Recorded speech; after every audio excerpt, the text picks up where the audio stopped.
Friends, आज हम आपको बताएंगे डैडी बाय सिल्विया प्लेथ। तो ये थोड़ी सी बड़ी पोयम है, इसलिए जल्दी जल्दी स्टार्ट करते हैं।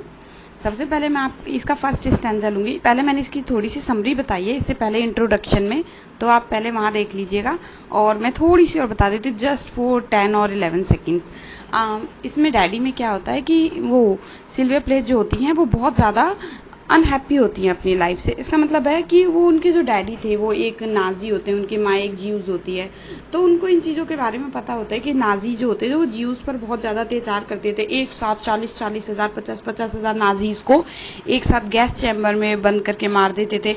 तो उसकी वही इमेज उसके डैडी के लिए बन जाती है। वो अपने डैडी से बहुत ज़्यादा डरती थी। हालांकि वो 8 साल की थी जब उसके डैडी मर गए थे, तो भी उसके मन में एक डर बैठ गया था। और उसके मन में जैसे जैसे वो बड़ी हुई ये हालात बैठ गए कि उसके डैडी भी एक नाजी थे और इसीलिए वो नहीं बोल पाती थी और वो कभी अपने डैडी को इस तरीके से प्यार नहीं कर पाती थी जैसे और बच्चे करते, क्योंकि उसके डैडी भी एक नाजी थे और वो एक ज्यूज थी। तो इसी उनकी फ्रस्ट्रेशन को, और फिर जब उनकी शादी हुई तो तभी उनकी शादी एक ऐसे आदमी से हुई जिसने उन्हें दूसरी औरत के लिए छोड़ दिया और 2 बच्चों के साथ। तो वो इस तरह, पहले तो वो अपनी माँ को देखकर बहुत ज़्यादा मेंटली डिस्टर्ब रहती थी कि उनकी माँ, जब से उनके डैडी मरे तो उनकी माँ बहुत ज़्यादा इकोनॉमिकली प्रॉब्लम में रहती हैं और वैसे भी उनको फाइनेंशियल सपोर्ट नहीं रहता है। और पहले ज़माना ऐसा था उस टाइम का कि बिना औरत के आदमी का, बिना औरत मतलब बिना आदमी के औरत का रहना बहुत मुश्किल होता था। तो ये सब चीज़ें मैटर करती थी। थोड़ा सा मैंने उस में बताया हुआ है, तो आप ज़रूर देखिएगा। चलिए शुरू करते हैं। अब वर्ल्ड वॉर सेकेंड की बात थी, जब डैडी जो नाजीज थे उन्होंने यहूदियों पर अत्याचार किए थे, ज्यूज पर किए थे। तो ये कहीं ना कहीं उसी फ्रस्ट्रेशन को निकाल रही हैं अपने डैडी के ऊपर, जो इनके साथ, यानी कि जो इनके साथ गलत हो रहा है, इमोशनल अत्याचार जो इन पर हो रहा है। तो ये इस डैडी पोयम में उन्होंने डैडी को ईविल या डेविल मॉडल का रूप दिया है और अपनी सारी फ्रस्ट्रेशन उन पर उतारी है। चलिए शुरू करते हैं। The first paragraph, you do not do any more black shoe in which I have lived like a foot for 30 years, poor and white, barely daring to breathe or a chew। इसका मतलब है कि सबसे पहले इसमें आपको मैं बता दूं, जो डैडी है यहाँ पर वो स्पीकर के डैडी के लिए यूज हुआ है। शी कंपेयरिंग हर फादर, वो अपने फादर को कंपेयर कर रही हैं एक शू से, जिसमें मतलब एक जूते से जिसमें वो रह रही थी एक पैर की तरह, और वो भी बिल्कुल अनहैप्पीली। तो अब वो कहते हैं कि अब मैं उसमें और कोई नहीं रहना चाहती। यू नॉट डू, यानी कि अब तुम नहीं कर सकते मेरे साथ ऐसा, अब तुम ऐसा नहीं कर सकते जैसा पहले करते थे। मैं एक पैर की तरह, जैसे पैर जूते में रहते हैं ऐसे रहती थी, तो अब नहीं कर सकती। अभी कहती फॉर 30 ईयर्स, 30 साल से मैं उसी में रहती। अब यहाँ एक सोचने की बात है कि उसके डैडी तो जब भी मर गए थे जब वो 8 साल की थी, तो अब यहाँ क्या बात है, यानी कि डैडी तो जब भी मर गए थे, लेकिन उसके दिमाग में जो इमेज क्रिएट हो गई थी अपने डैडी के लिए, एक डर वाली, एक डेविल वाली, एक हैवान टाइप की, मतलब तो उसने वो डर बनाए रखा। डैडी तो मर गए लेकिन वो डर उनके मन में बनाए रखा। तो वो जब मर रही होती हैं तो उस टाइम, मतलब इन्होंने, आपको मैंने पहली उसमें बता चुकी हूँ पहली वीडियो में, कि इन्होंने कई बार सुसाइड करने की कोशिश की थी। इनकी मौत भी सुसाइड से ही हुई थी। इन्होंने गैस ओवन में अपना सर रख दिया था और पूरे खिड़की दरवाजे बंद कर दिए थे और मर गई। इससे पहले इन्होंने 20 साल की उम्र में भी, जब ये कॉलेज में पढ़ती थी, तो मरने की कोशिश की थी, पर लोगों ने इन्हें बचा लिया था। तो फिलहाल डैडी के बारे में यही कंडीशन इन्होंने इस बार अप्लाई की है। तो ये कहती हैं कि जो हम हमेशा से, मैं 30 साल से आपकी इस कंडीशन में रह रही हूँ, मतलब कि इस डर में जी रही थी। पुअर एंड वाइट, बिल्कुल ब्लैक एंड वाइट टाइप की जिंदगी, बिल्कुल हेल्पलेस, मेयरली डियरिंग टू ब्रीथ और अच्छू, यानी कि मेरी इतनी भी हिम्मत नहीं होती थी कि मैं आपके सामने सांस तक ले पाऊं, या जैसे छींकने के बाद कहते हैं अच्छू अच्छू भी कर पाऊं, तो मुझे इसमें भी डर लगता था।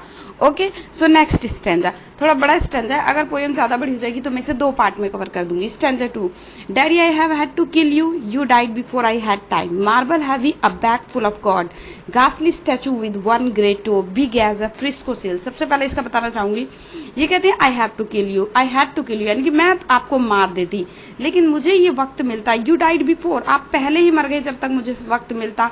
मार्बल हैवी, मार्बल की तरह बहुत भारी। तो अब ये मार्बल हैवी किसे कह रही हैं? मार्बल हैवी कह रही हैं ये अपने डैडी के मृत शरीर को, कि जो आपकी बॉडी है, कॉप्स है, वो बिल्कुल मार्बल जितना हैवी है। ए bag full of God, A bag full of God, यानी ये गॉड किसे कह रही हैं? ये गॉड कह रही हैं अपने ये गॉड भी अपने डैडी को ही कह रही हैं।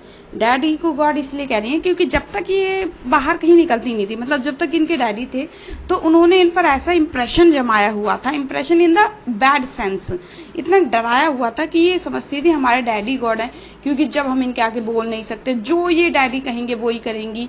बल्कि अपनी शादी के टाइम भी इतनी मजबूर हो गई थी कि इन्हें अपनी पसंद बताने तक में डर लगा था, और जो इनके डैडी ने कहा तो इन्होंने चुपचाप से मान लिया। तो फिलहाल हम टॉपिक पर आते हैं। मार्बल हैवी का मतलब है डैडी की जो कॉप्स लाइक बॉडी थी इनकी, वो मार्बल हैवी, मार्बल की तरह बहुत ज्यादा हैवी थी। ए बैग फुल ऑफ गॉड, यानी डैडी की जो लाश है उसे वो कह रही हैं गॉड, और ये बैग कह रही है जो कॉफिन जिसमें लाश रखी जाती है ना, तो कह रही है कि वो कॉफिन जिसके अंदर डैडी रखे गए, तो ऐसा लग रहा है एक बैग है जिसमें गॉड को रखा है, यानी कि उनके गॉड को रखा है। घासली स्टैचू, वो कह रही है ऐसा स्टैचू था विद वन ग्रेट टो, इसका टो इतना बड़ा था, big as a Frisco seal, जैसे कि सैन फ्रिस्को में के उसमें सील होती है, जो सील मछली होती है बड़ी सी। अब आप कहेंगे इसमें फ्रांसिस्को सील कैसे आ गई, यानी कि उन्होंने, मैंने पहले बताया, वो सोचती थी कि मेरे डैडी जो हैं एक गॉड की तरह हैं, इतना बड़ा है मेरे डैडी, मतलब उनका इमेजिन किया उन्होंने कि जो उनका टो है सिर्फ वो फ्रिस्को सील जितना है। और नेक्स्ट स्टैंजा में वो बोलेंगी जो उनका सर है वो पूरा एक अटलांटिक, यूनाइटेड स्टेट के अटलांटिक जैसा है। तो इस तरीके से उन्होंने किया है। तो आई होप ये स्टैंजा आपको समझ में आ गया होगा। फिर भी कोई क्वारी हो तो आप बता सकते हैं क्वारी।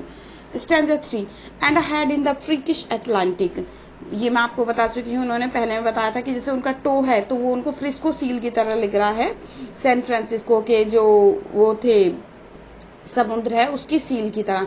And head in the freakish Atlantic, यहाँ पर जो फ्रिकिश है, फ्रिकिश का मतलब जहाँ पानी बहता रहता है, बहुत दूर दूर तक पानी ही पानी है, उसके अंदर जो अटलांटिक है उसकी तरह उनका सिर लग रहा है। Where it pours bean green over blue, जहाँ ये पानी बहता है ग्रीन वादियों के बीच, ब्लू ब्लू पानी, in the waters of beautiful नॉसेट।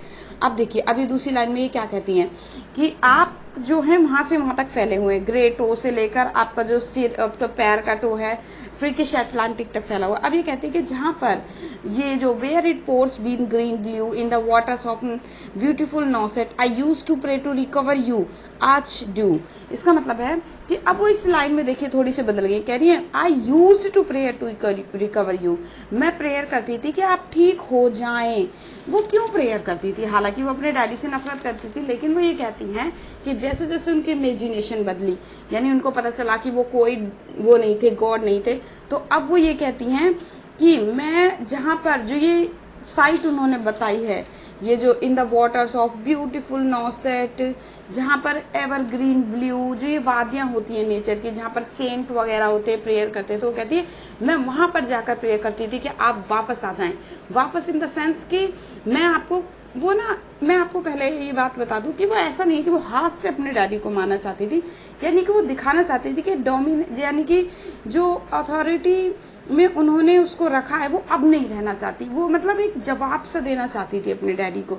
तो वो कहती मैं चाहती थी कि आप वापस आएं और देखें कि अब मैं आपसे नहीं डरती, और इस तरीके से सिर्फ वो अपना एक बदला सा पूरा कर रही थी। स्टैंजा 4 पर आते हैं। In the German tongue in the Polish town scraped flat by the roller of wars wars wars, but the name of the town is common my Polack friend. इसका मतलब है कि ये कहती है इन द जर्मन टंग, यानी उस टाइम जर्मनी लोग ही ज्यादा रहते थे, उन्हीं की भाषा ज्यादा चलती थी। इन द पॉलिश टाउन, पोलैंड में भी वहीं चलती थी। वो कहते हैं कि पोलैंड में जो पॉलिश टाउन है, scraped flat by the roller, scraped flat by the roller का मतलब कि वहां पर यहूदियों को इस तरीके से मार दिया जाता था जैसे कि एक रोलर होता है ना सड़क पर, जैसे ही फिरता है वो कुछ भी चीज होती है रोड पर सीधे उसको फ्लैट कर देते हैं, ऐसे यहूदियों को इसी तरीके से मारा जाता था, सीधे उनकी लाशों को इसी तरीके से बिछा दिया जाता था, सीधे गैस चैम्बर में एक साथ मार दिया जाता था। अब ये कहती है इन्होंने वार्स वार्स वार्स को 3 बार प्रोनाउंस किया। इसका मतलब है कि जो पोलैंड में हमले हुए या जो नाजीज ने उनको मारा वो वार्स में ही मारा, ठीक है। तो इसलिए वो बार बार कह रही है कि बार बार, और ये वार एक बार नहीं हुए, ये कई बार हुए यहूदियों पर, इसलिए उन्होंने वार वार वर्ड को कई बार दिखाया है। But the name of the town is common. अब वो कहती है कि मैं पता करना चाहती हूँ कि आखिर कहाँ थे आप, कहाँ के लोगों पर आपने अत्याचार किया। तो पर वो ये कहती हैं कि आपने, जैसे मैं पोलिश टाउन कहती हूँ कि ये वाला टाउन है, कुछ आएंगे टाउन्स के नाम आगे, लेकिन वो कहती कि मैं अगर नाम पूछती हूँ किसी से तो सब ये कह देते हैं कि इस नाम के तो और भी यहाँ पर टाउन है, यानी कॉमन नेम है, कई टाउन्स को दिया गया है। एक मैंने पोलैक फ्रेंड से भी पूछा कि इस नाम का जो टाउन है कहाँ पर है, तो उसने भी मुझे ये कहा कि ये एग्जैक्टली नहीं बताया जा सकता कि कहाँ पर वॉर्स के जो वो हुए थे, तो एग्जैक्टली कहाँ हुए थे, क्योंकि इस नाम के और भी हो चुके हैं।